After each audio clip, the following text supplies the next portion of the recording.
Rabu malam ini Presiden Susilo Bambang Yudhoyono diagendakan bertemu dengan Presiden terpilih Joko Widodo di Bali. Apa sebenarnya tema dari pertemuan Presiden SBY dengan Jokowi? Kita bergabung dengan reporter Andika Perdana dan juru kamera Budianto langsung dari Bali. Andika, ini apa sebenarnya agenda pertemuan Presiden SBY dengan Jokowi di Bali dari informasi yang Anda dapatkan?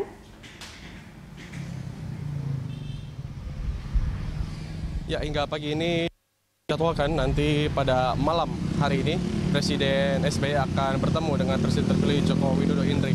Dan kami juga memperoleh informasi kepada tim Berita 1 tadi disampaikan dari Istana Kepresidenan bahwa jadwal pertemuan antara Jokowi dan SBY yang dilakukan pada malam hari ini di kawasan Nusa Dua Bali ini membicarakan seputar RAPBN 2015, di mana ini juga menjadi tempat ataupun wadah bagi Jokowi untuk mencari tahu bagaimanakah saja program-program yang ia canangkan dapat dilaksanakan dan direalisasikan pada tahun 2015 setelah adanya RAPBN 2015. Kami juga memperoleh informasi dari pihak Istana Kepresidenan dari staf Presiden di bidang ekonomi bahwa pembicaraan ini juga terutama membahas mengenai pembangunan utama infrastruktur di sejumlah Indonesia dan di wilayah Indonesia.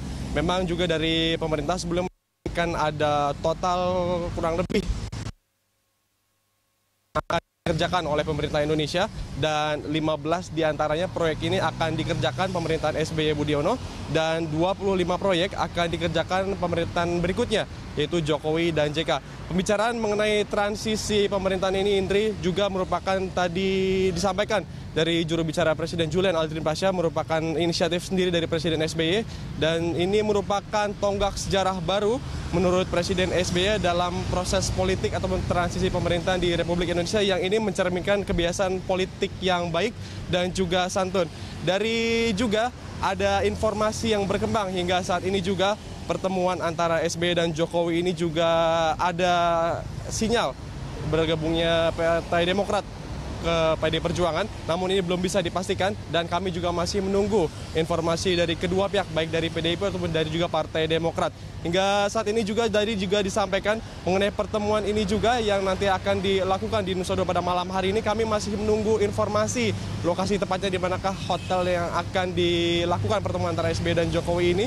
Dan dari kedua pihak menyampaikan ini merupakan pertemuan menjalankan transisi pemerintahan agar juga program-program terutama bagi rakyat kecil yang juga diinginkan oleh Jokowi dapat segera berjalan. Dan juga dari Jokowi JK juga sebelumnya meminta Presiden SBY untuk menaikkan harga bahan bakar minyak, ini juga mengalihkan subsidi untuk ke rakyat kecil seperti petani dan juga nelayan, yang juga ini tentu merupakan patut ditunggu respon dari Presiden SBY selaku dengan terkait permintaan Jokowi JK untuk menaikkan harga bahan bakar minyak. Indri. Andika, Anda sudah mengetahui siapa saja yang ikut dalam pertemuan nanti malam?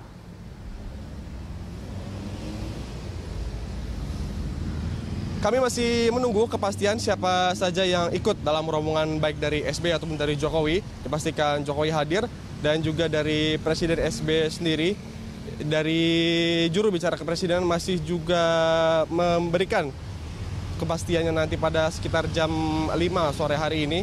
Dan juga kami masih menunggu apakah nanti ada yang ikut dalam rombongan baik dari Partai PDIP ataupun dari Partai Demokrat dalam pertemuan pada malam hari ini.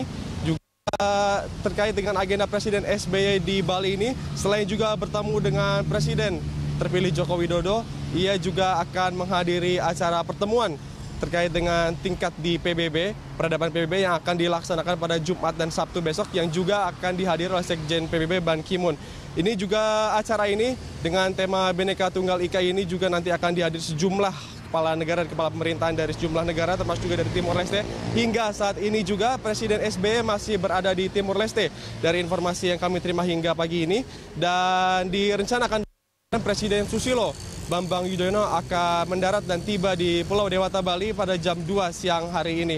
Demikian Indri, kami kembalikan ke studio di Jakarta. Ya, terima kasih atas laporan Anda, Andika Perdana dan juru kamera Budianto langsung dari Bali.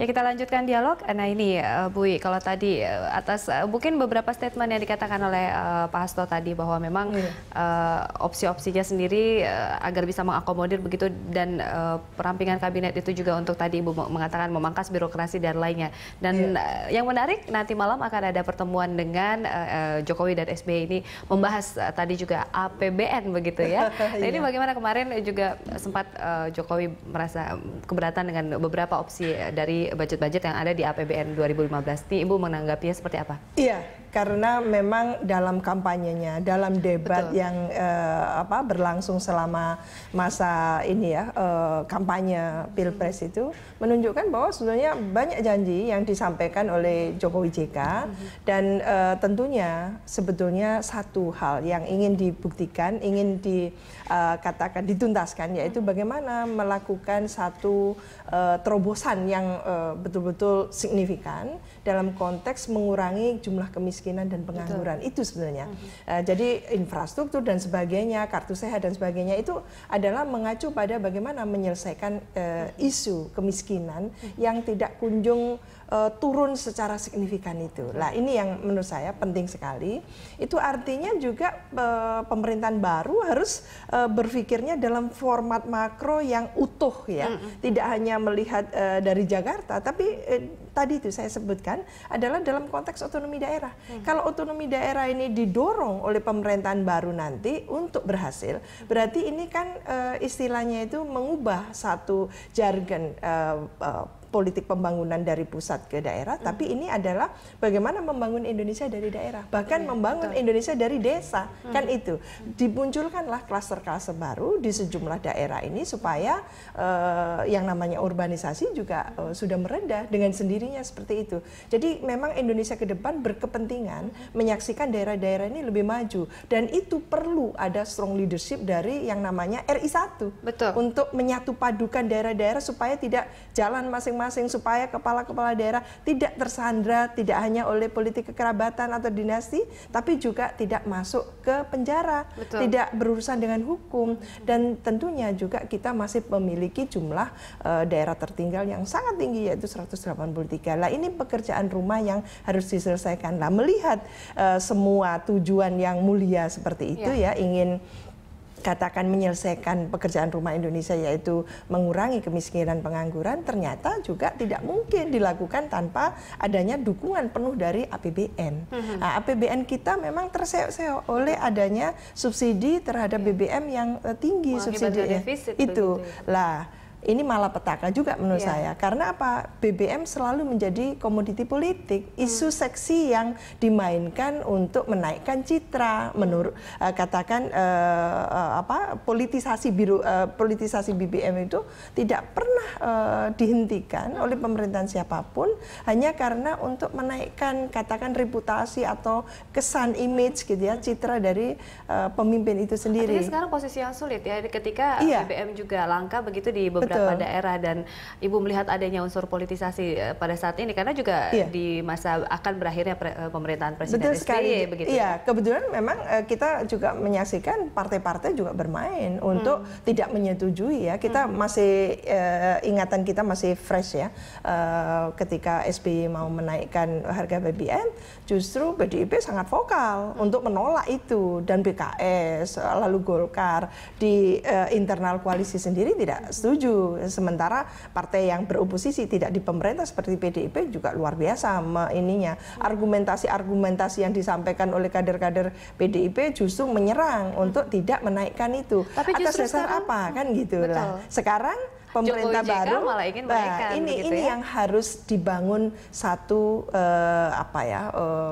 tradisi baru ya di politik, mana yang memang tidak bisa dilakukan politisasinya. Jadi BBM ini jangan dipolitisasi, karena ini berkaitan langsung dengan kebutuhan hajat hidup orang banyak. Lah sekarang kita berkepentingan untuk katakan mencerdaskan melalui pendidikan, menyehatkan melalui bagaimana kesehatan masyarakat Indonesia, warga negara ini dijamin melalui katakan mungkin asuransi-asuransi yang meringankan beban masyarakat yang kurang beruntung. Seperti itu. Jokowi juga sudah punya dan ini butuh dana ternyata. Dana ini mau diambil dari mana? bagaimana kartu Indonesia Sehat, Indonesia Pintar tidak bisa jalan tanpa ada alokasi dana baru dan sebagainya. Nah, ini yang menurut saya seolah-olah akan mengunci gitu ya pemerintahan baru nanti ke depan ketika ternyata pemerintahan sekarang tidak bisa menaikkan harga BBM. Nah, bagaimana Ibu melihat dari mungkin kemarin ada kisruh juga sedikit di dalam tim relawan dan juga dari tim transisi dari Jokowi JK, ini bagaimana Ibu melihatnya? Apakah memang porsi bagi-bagi itu yang terlihat jelas di sana? Iya. Kalau masuk Pak Jokowi kan ingin adanya konsultasi publik, jadi menanyakan ke publik itu sebanyak mungkin informasi, mendapatkan informasi katakan sepenting itu menurut saya sehingga didirikanlah rumah transisi. Dan relawan juga tidak dimintakan untuk tidak membubarkan diri. Itu artinya silahkan mendukung, terus memberikan informasi dan sebagainya. Tapi kan ini sistem presidensial. Betul. Kalau akhirnya nanti baik rumah transisi, koalisi partai-partai dan tentunya relawan gitu ya sudah memberikan masukan, silakan Pak Jokowi yang akan menjadi usernya. Jadi format kabinet yang akan dibentuk seperti apa sesuai dengan visi misi programnya yang akan memperbaiki nasib Indonesia ke depan, lalu nanti diisi oleh orang-orang siapa saja, itu juga kembali kepada Pak Jokowi. Karena dialah yang usernya, dialah yang nanti akan bertanggung jawab. Jadi para pembantunya ini hanya membantu. Betul. Oleh karena itu ya memang ujung-ujungnya adalah Pak Jokowi yang akan kita pertanyakan di mana gitu ya, sebagai bagian dari public accountability, di mana tanggung jawab dari Pak Jokowi. Makin menarik ini kita menunggu list dari nama-nama yang nanti akan menjadi daftar di kabinet, menteri-menterinya begitu profesional, ya. Gitu ya, tanpa membedakan antara mohon maaf, tanpa membedakan antara profesional itu dari partai maupun non partai. Betul, dan tanpa juga jargon siapa dapat apa itu mungkin harus dihilangkan begitu, transaksional dari partai-partai ya. Sehingga kecurigaan itu tidak perlu terjadi sebetulnya kalau memang sejak awal ya fondasi landasan penting yang ingin dibangun oleh Pak Jokowi dalam hal ini sudah dipahami oleh semuanya, baik oleh relawan, oleh rumah transisi maupun oleh koalisi itu. Baik, kita harus jeda dulu Ibu Wiwi, kami akan kembali, tetaplah di Dialog Jurnal Pagi.